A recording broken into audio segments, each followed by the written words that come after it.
one day I was driving to work, and the radio station that I always listen to, the radio station that I'm on, also happens to cover our local college football team, my alma mater. And so there was a sports report, and, they tell about the Major League playoffs, and then they have what happened in the Monday night football game the night before.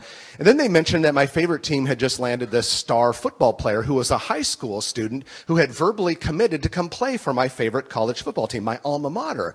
So I thought, okay, that's kind of cool. That's kind of interesting. And then the sportscaster said, "You'll not believe the backstory behind this young man." As it turned out, this star high school player lived in Compton, California, south central LA, tough area, riddled with gang violence. And this young man lived in a home with a single mom and 5 or 6 brothers and sisters, one of whom had been murdered in a drive-by shooting. Very, very tough environment.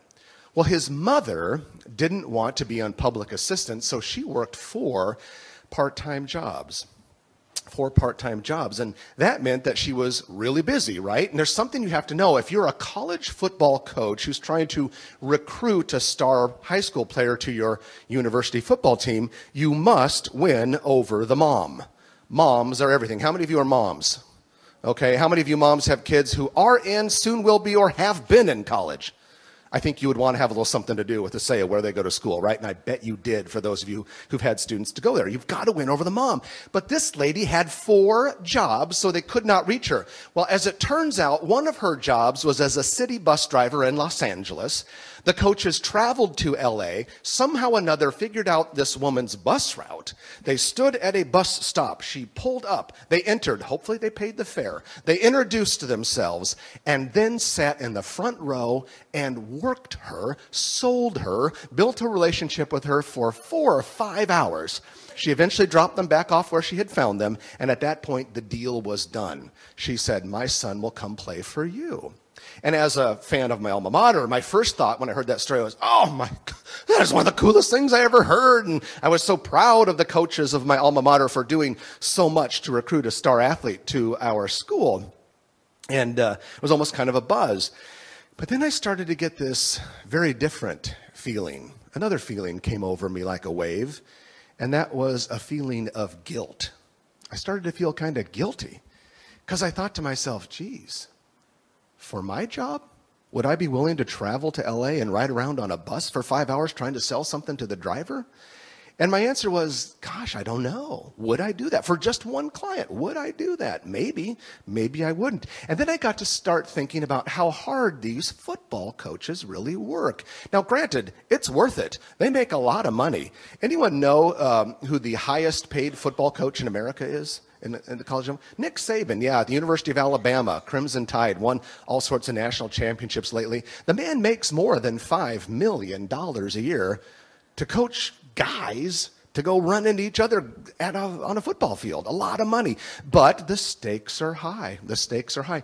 If you are the coach of a major college football team, the odds are that you are making at least $2 million, almost as much as a typical real estate agent makes. So there's big stakes here and big pressure. And these stadiums have 90 to 100,000 people in them. And the television ratings of college football are the number 2 highest television ratings of any sport behind only professional football. Big stakes. And so they're under all this pressure. And the thought I had, ladies and gentlemen, was, what if I sold real estate and recruited agents the way football coaches recruited star players? Because I work in a competitive environment. The stakes are high for me, as they are for all of you. What if I worked the way they worked? And what if all of us did? What if all of us in any profession recruited and sold the way they do? And so in order to find out how they did it, I started interviewing all of these coaches. And a lot of the big name current coaches didn't want to talk. Oh, a few assistant coaches did. And I did interview 2 head coaches that were currently practicing football coaching at the time, but since they've both been fired, I don't think there's any correlation there. But I wasn't getting enough. So then I decided, you know what the best group would be, the people I should talk to? The old guys.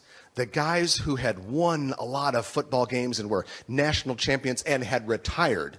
Because let's face it, does anyone tell stories more than retired guys? No one. And so I thought, okay, I'm going to go after these guys. And I interviewed people like Barry Switzer, who coached at Oklahoma, and Tom Osborne from Nebraska, and Philip Fulmer in Tennessee, and John Cooper, Ohio State and Arizona State, and Jim Don in Georgia, and Gary Barnett from Northwestern in Colorado, and R.C. Slocum from Texas A&M, and many, many others. And I asked all of those coaches, what's the secret? What's the secret to good selling? What's the secret to good recruiting?